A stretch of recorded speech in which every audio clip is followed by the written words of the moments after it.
মায়ের সেবা করতে গিয়ে কি ঘটলো একটু খেয়াল করে শুনুন।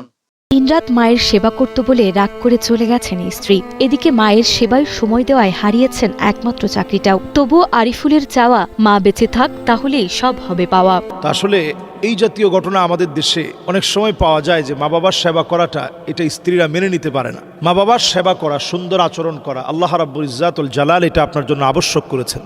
কোরআনুল কারীমে আল্লাহ রাব্বুল আলামিন বলেছেন, ওয়া কাদা রাব্বুকা আল্লা তা'বুদু ইল্লা ইয়্যাহ ওয়া বিল ওয়ালিদাইনি ইহসানা।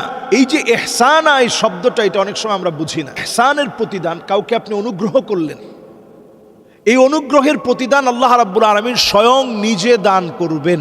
তাহলে অনুগ্রহ করা, মা বাবার সাথে সুন্দর আচরণ করা, তাদের দিকে রহমের দৃষ্টিতে নজর খাই করা, এটি অত্যন্ত সওয়াবের কাজ।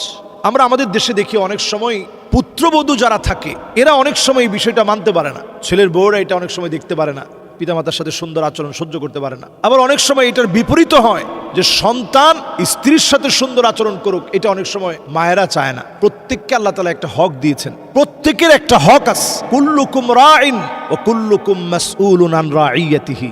আমরা প্রত্যেকেই দায়িত্বশীল।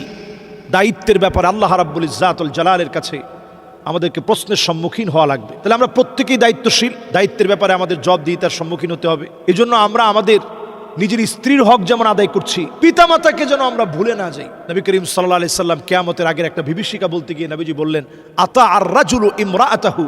এমন একটা সময় আসবে যেই সময় আপনি দেখবেন স্ত্রীর কথায় স্বামীরা উঠবে বসবে। আমার মনে হয় এই সময়টা একেবারে চলে আসছে।